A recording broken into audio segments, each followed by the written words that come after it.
El senador nacional Ernesto Sanz estuvo hoy en Santa Fe en el marco de la campaña electoral. Obviamente habló de la situación institucional planteada en la República Argentina a partir del padecimiento de la Presidenta de la Nación, de Amado Boudou a cargo del Poder Ejecutivo y de las perspectivas que toda esta situación está generando. Habló de esto y además le desea una pronta recuperación a la Presidenta.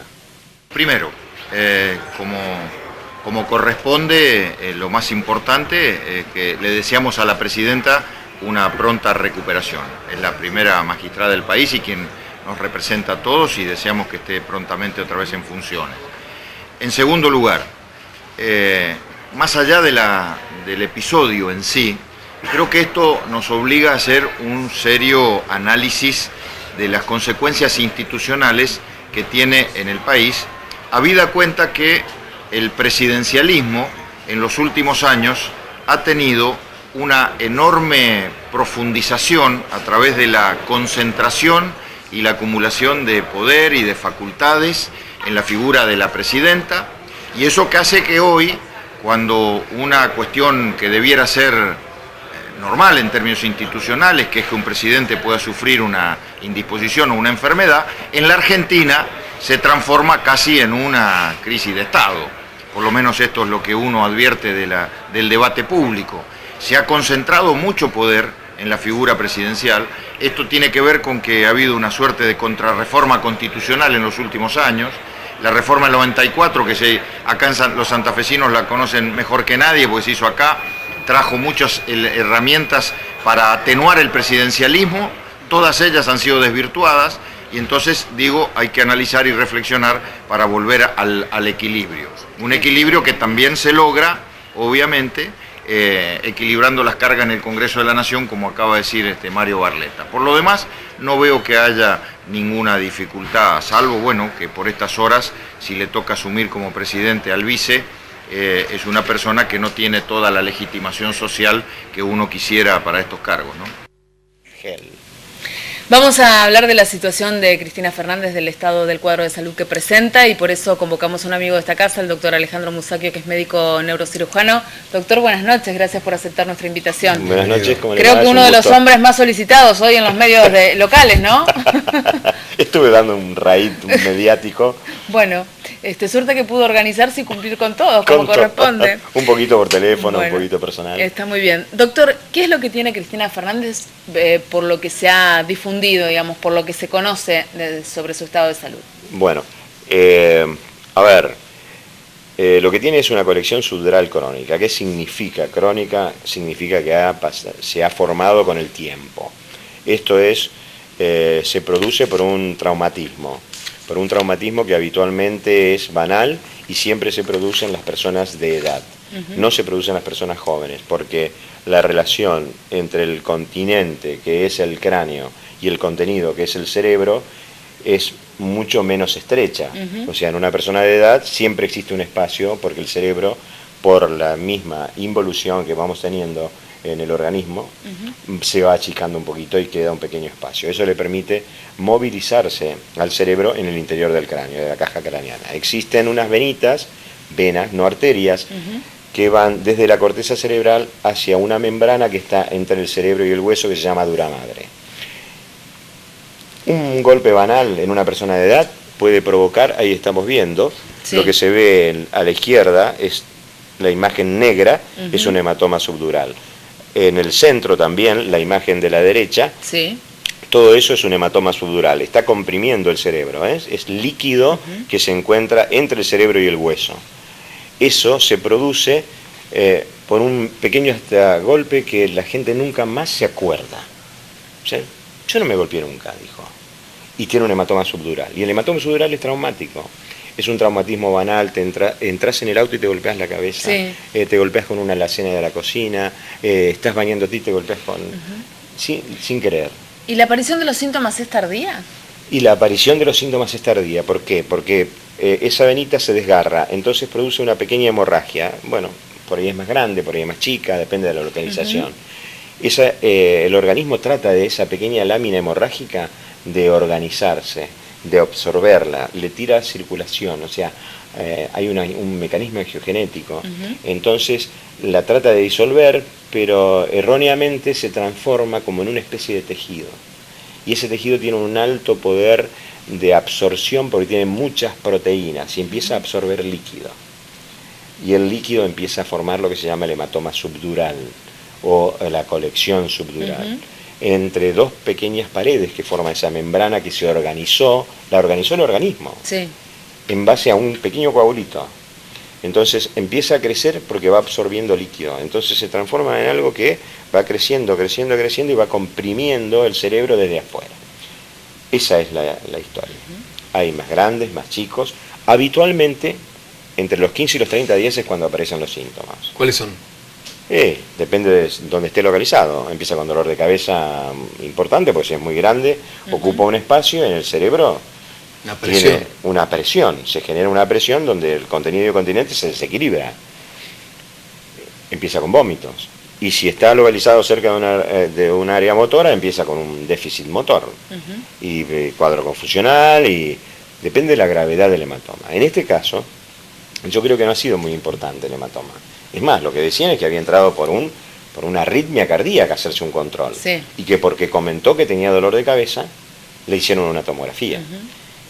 Y bueno, lo vio un neurólogo y un neurocirujano en la institución, una de las instituciones más importantes del país. Y decidieron de que no era tan importante el hematoma subdural y la mandaron a su casa, la mandaron a Olivos, a que hiciera reposo durante un mes y hacerle controles seriados. Indudablemente no era importante. O sea, pero el diagnóstico lo tenía hecho. Bien, ¿por qué se llega o por qué pudo haberse llegado? Por supuesto, estamos hablando a 500 Supuestos, kilómetros de distancia y supuestos. Y con lo que se conoce, ¿no? ¿Por qué puede llegar a decidirse la intervención y por qué no una intervención urgente y sí una intervención anunciada para mañana? Claro, con más de 12 horas o bueno, 20 horas de... Me dejás hacer suposiciones, por supuesto. Sí, cómo no.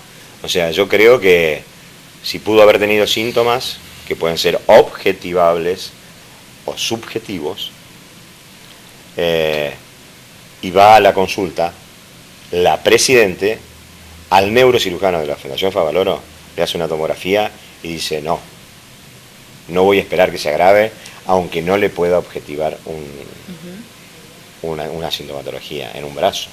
Entonces, si le dio la coincidencia, o a lo mejor la tuvo, porque aumentó el edema, qué sé yo, tosió un poco, no sé, se agachó y le provocó un poquito más de edema cerebral y le provocó ese síntoma. ¿En qué consiste la cirugía? La cirugía es sencilla, yo creo que es una de las más sencillas de la neurocirugía. Hay que hacer un orificio de trémpano, no, una craniotomía, un orificio, sacar un pedacito de hueso, después se vuelve a poner, ¿no? Se abre la dura madre, esa membrana dura que está entre el cerebro y el hueso, y ahí aparece esa pseudomembrana que decíamos como quista, hay que sacarla, hay que hacer un agujerito, sale el líquido, se evacúa el líquido, deja de hacer presión en el cerebro, hay que tener la precaución de que esa membrana no esté, porque si no se vuelve a formar, entonces hay que sacarle la mayor cantidad de membrana que se pueda y evacuarlo el líquido. Y después se cierra. Lo dicen tan simple. Claro. Es así. Es que es simple, es la cirugía del residente, claro. en la formación de un neurocirujano, claro, porque es la cirugía más sencilla. Más sencilla. Doctor, ¿esto implica algún riesgo de vida más allá de una intervención quirúrgica, más allá del ingreso al quirófano? No porque, bueno, todo depende de los pacientes. Para eso en medicina 2 más 2 no es 4, porque para eso están las estadísticas y en todo el mundo se hacen estadísticas de acuerdo a los organismos, porque no todo el mundo es igual, ni vos ni él respondemos de la misma manera ante una agresión cualquiera.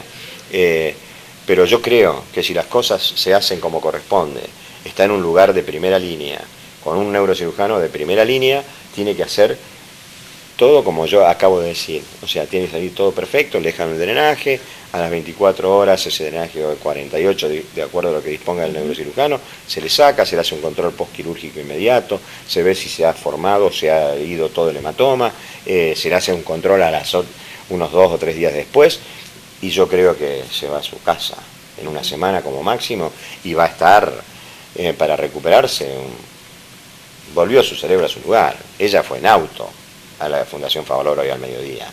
O sea que no está ni perdida, ni está en coma, ni está confusa. Sí, algunos medios hablan de una recuperación de 90 días a partir de esta cirugía. ¿Es Sí, descabellado o puede ser? Es descabellado. Yo creo que van a hacer reposar demasiado el cerebro. Igualmente se habla de un reposo físico, no psíquico. Sí, un reposo físico, nada más. Porque, a ver, en 30 días hay una cicatrización de todo. Te hacen un tajo o una cirugía, a los 7 días se sacan los puntos. O sea que la cicatrización está. Acá el cerebro, nadie va a tocar el cerebro.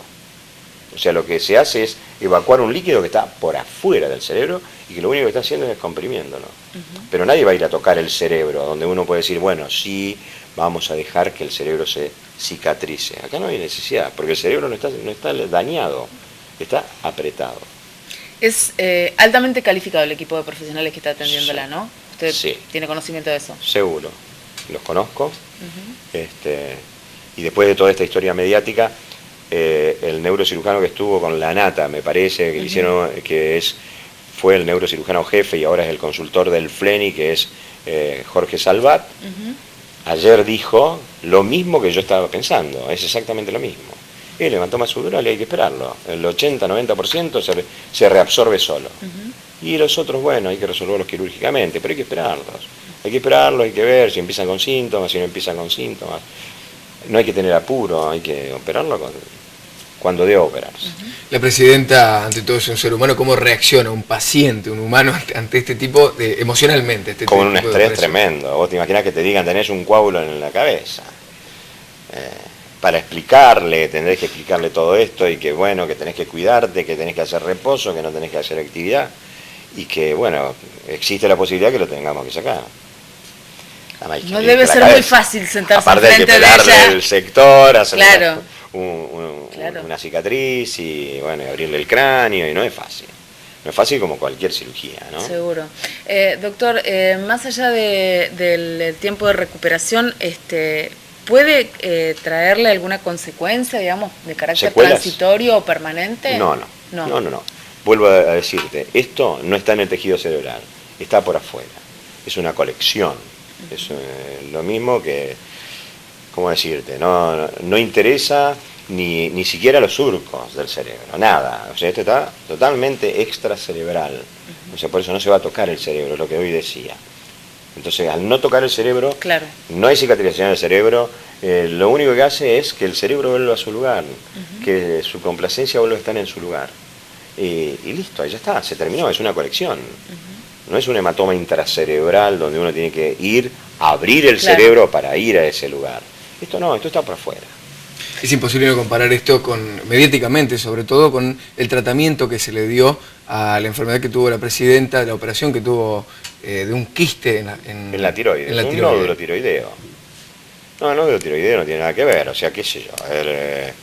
La tiroides. Fundamentalmente, el tratamiento mediático. Claro, el tratamiento mediático. Primero se dijo una cosa, después de la intervención se dijo otra. Esto también fue igual. Eso genera algún nivel de sospecha, ¿no? Hay dos cosas que nos producen intriga o malestar. Primero, la falta de información del gobierno. Y lo segundo es la banalización que hace la parte mediática de esto, que es una cosa sumamente seria, que es sumamente preocupante.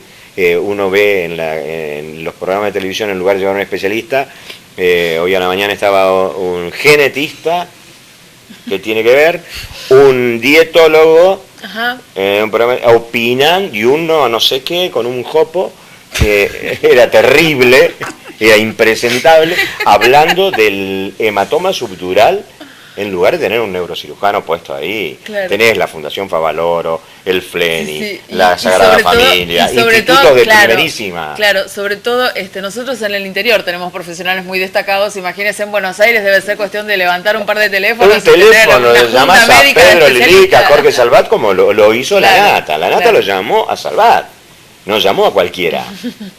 Llamó a un cirujano de super prestigio, podés llamar a un montón de cirujanos de super prestigio, qué sé yo, al jefe del hospital italiano. A ver, y estos tipos ahí diciendo cualquier pavada.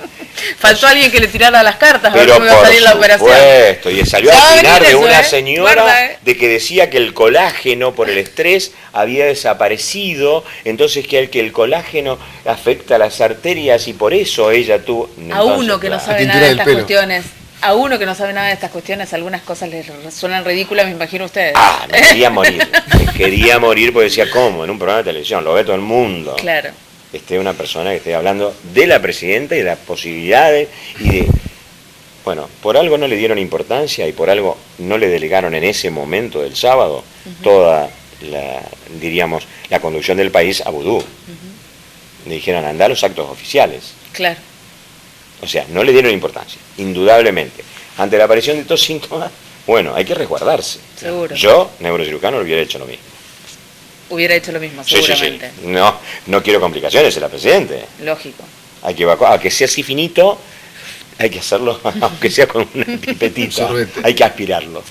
Bueno, doctor, le agradecemos muchísimo la gentileza de habernos acompañado. Espero que le haya sido es muy bueno poder contar con una opinión especializada como la suya, sobre todo en una circunstancia como esta, ¿no? Que mantiene expectante a todo un país, ¿no? Hay que mantener la cordura, además, Seguro. y hay que ir a las fuentes de verdad, porque si no, nos crea toda una inquietud a todo el mundo, a toda la gente, como que la presidenta se va a morir mañana, y qué estará pasando, y salen gente que no tiene la especialidad y que opina. Es lo mismo que yo me pongo a opinólogos compulsivos. De gastroenterología, no entiendo nada. Gracias, doctor, hasta la próxima. Muchas gracias. Hacemos una pausa, enseguida volvemos con más noticias. Ya venimos.